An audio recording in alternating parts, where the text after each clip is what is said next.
perasaannya bagaimana? Mbak. Coba tunjukkan perasaan kalian melalui ekspresi wajah. Ibu mau lihat ekspresinya kalian. Coba. Ada yang cemberut kah? Oh, tidak ada yang cemberut ya? Tersenyum semua. Jadi tandanya pagi ini kalian punya perasaan itu bahagia.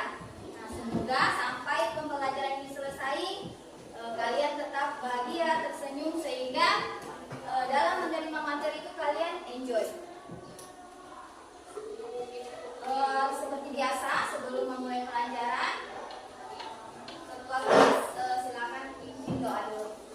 Mari kita berdoa.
Segera sehat. Kalau kalian punya waktu, boleh namanya paling banyak sakit boleh menjenguk. Pulang sekolah rame-rame menjenguk. Jadi anjur kalian kalau mungkin ada yang sakit berhalangan hadir, jangan lupa juga kirim surat. Kalau tidak sempat kirim surat, silakan lewat WA saja ke wali kelasnya.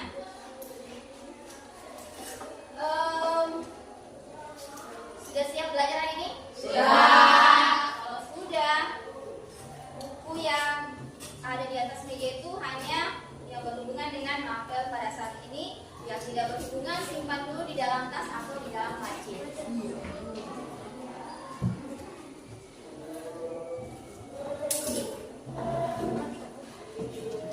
Coba, tadi kan kalian sudah perasaannya itu bahagia. Bagaimana kalau dengan semangatnya? Masih semangat? Masih. Coba kita tepuk semangat dulu. Tepuk semangat.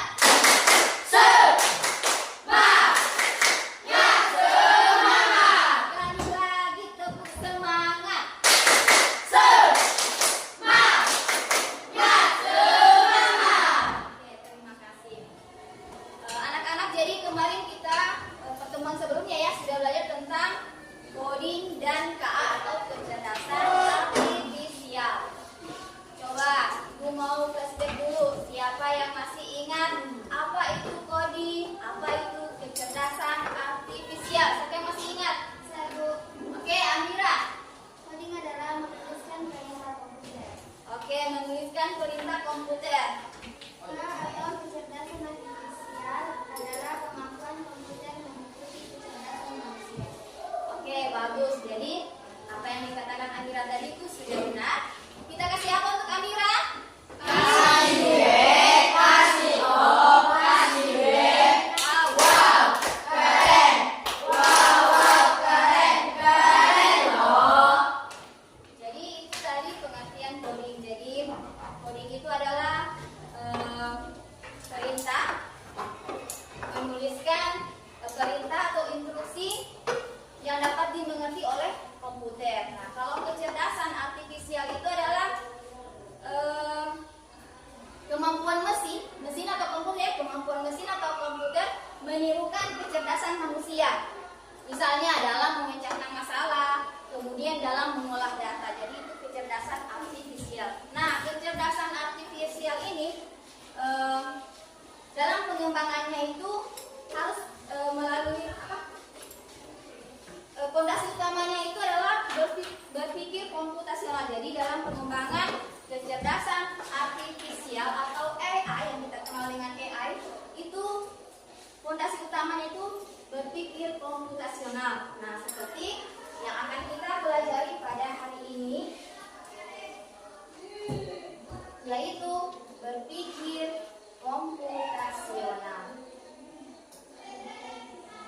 Ya, berpikir komputasional. Sebelumnya mau bertanya dulu. Kalian kalau ingin kelasnya bersih, nyaman, apa yang akan kalian lakukan? Apa?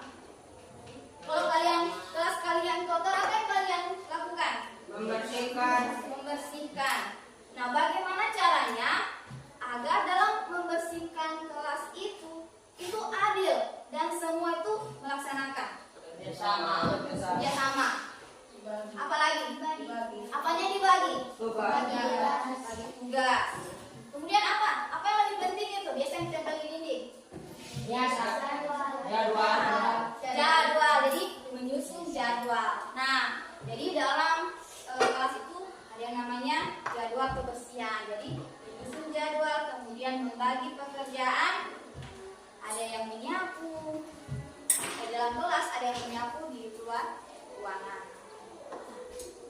Kira-kira dari contoh tadi, apa sih sebenarnya itu berpikir komputasional? Coba, ada yang bisa menjelaskan? Dari contoh tadi, membersihkan ruang kelas.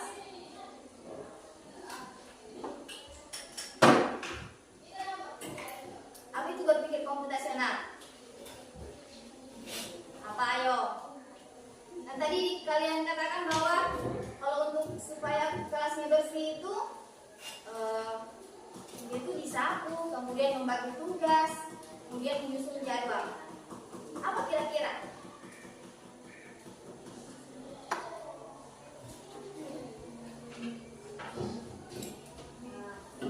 Jadi, berpikir komputasional itu adalah proses menguraikan masalah rumit menjadi komponen yang lebih sederhana, mengidentifikasi tren, kemudian merumuskan rencana dan menilai hasil.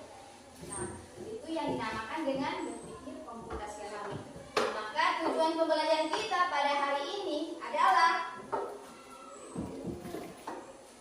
menyelesaikan permasalahan sehari-hari. Misalnya tadi tugas kebersihan dengan menerapkan langkah-langkah atau prinsip dalam berpikir komputasional, yaitu dekomposisi, kemudian mengenal pola, abstraksi, dan algoritma. Jadi itu Ibu harap setelah kita belajar tentang berpikir komputasional ini, kalian bisa menerapkan 4 langkah ini dalam menyelesaikan permasalahan.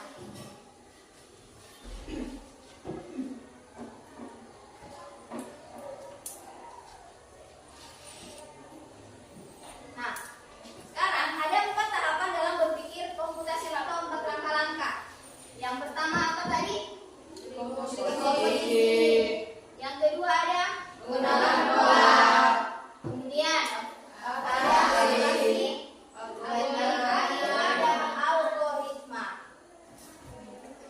Untuk lebih jelasnya apa itu dekomposisi, apa itu pengenalan pola, abstraksi, dan algoritma, Ibu akan menayangkan video.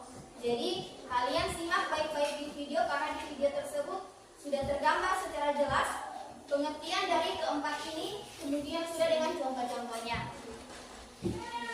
Jadi kalian silakan menyimak dengan baik.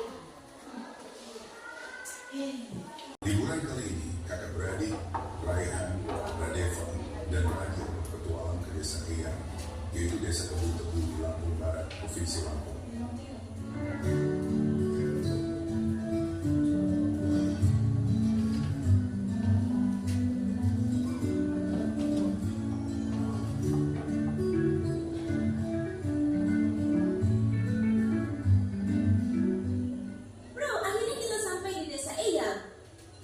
Guys, ini bukan sekedar liburan, tapi kali ini kita akan belajar dari kehidupan pakai cara berpikir komputasional. Oh, udaranya seger banget, indahnya desa ini. Sejauh mata memandang terhampar hijaunya sawah.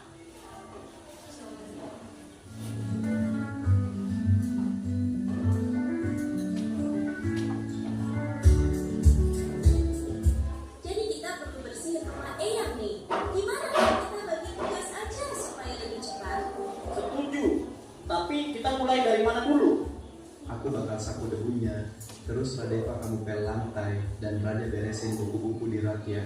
Dekomposisi artinya memecah masalah besar jadi bagian-bagian kecil yang lebih mudah dikerjakan.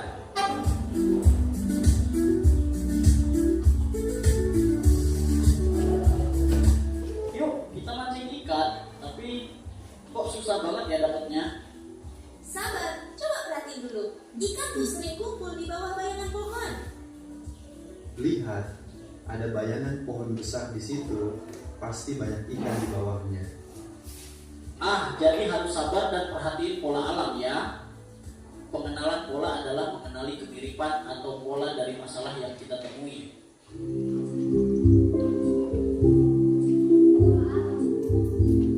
Wah, ada banyak pohon di sini. Gimana caranya nyari yang paling pas? Kita cari pohon mangga yang udah makan raja. Jangan terlalu banyak mikirin yang belum berbuah. Jadi kita abaikan aja pohon yang belum berbuah. Fokus ke yang penting. Betul, itu namanya abstraksi. Kita hanya memilih informasi yang relevan. Abstraksi artinya menyaring informasi yang penting dan mengabaikan hal yang tidak relevan. Oke, sekarang kita buat jus mangga. Ada langkah-langkahnya nih. 1. Cuci mangga. 2. Potong buah. 3. Masukkan ke blender. 4. Tambahkan gula dan air. 5. Saring dan sajikan. Algoritma adalah langkah-langkah terstruktur untuk menyelesaikan masalah. Oke, jadi tadi video tentang apa namanya 4 langkah atau tahapan dalam berpikir komputasional. Yang pertama apa tadi dibahas? Itu dekomposisi. Jadi dekomposisi itu yaitu membagi masalah kompleks menjadi bagian-bagian yang kecil. Sangat jelas tadi di video. Contohnya tadi apa? Dekomposisi. Ada pertanyaan mengenai 4 langkah dalam berpikir komputasional. Oke, kalau tidak ada, sekarang kita akan mengerjakan LKPD. Sebelum kita mengerjakan LKPD, aku akan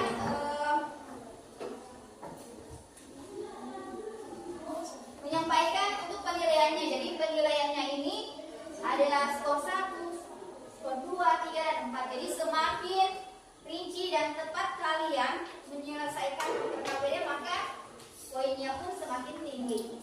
Jadi ya, ini ada rubrik penilaiannya. Apa sih yang kita lakukan di LKPD?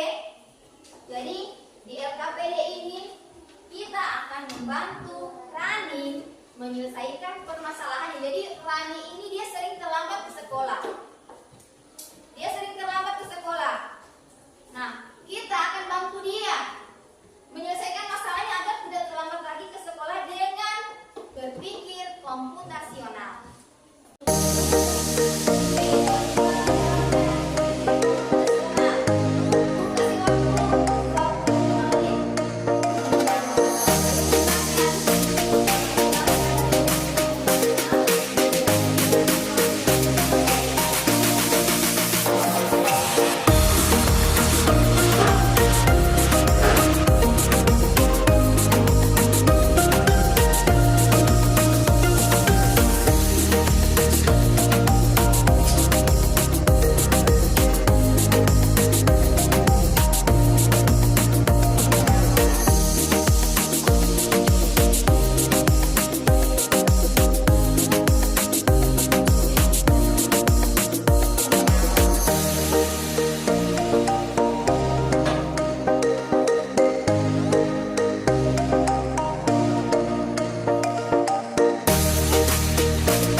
semua.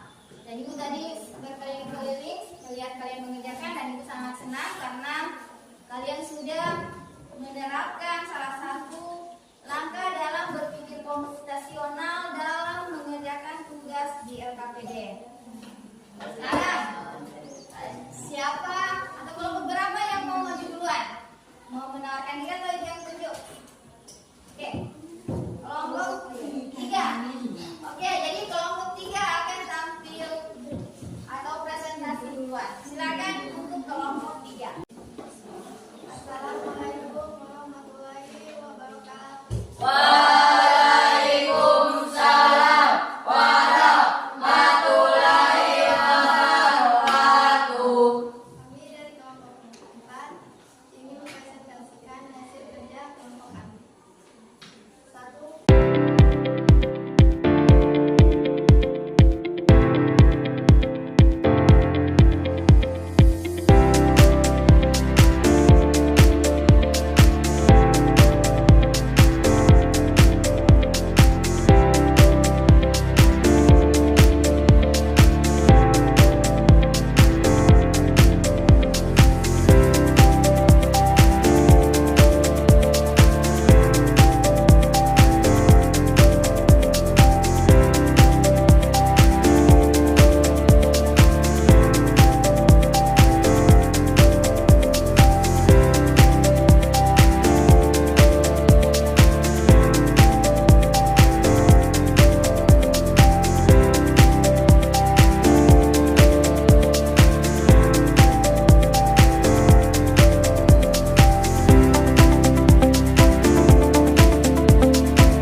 Oke, kita kasih apa kelompok 1? Kasih W, kasih O, kasih W. Wow, keren. Wow, keren. Keren loh. Oke, silakan duduk. Nah, jadi semua kelompok sudah mempresentasikan hasil kerjanya, dan kita sudah menyelesaikan permasalahan yang telah dihadapi dengan membantunya menyelesaikan masalahnya dengan menggunakan 4 langkah dalam berpikir komputasional. Jadi kita sudah belajar apa itu komputasional, berpikir komputasional, kemudian ada komposisi, lagi mengenal pola, abstraksi, jadi memilih yang penting, mana yang penting dan mana yang tidak. Kemudian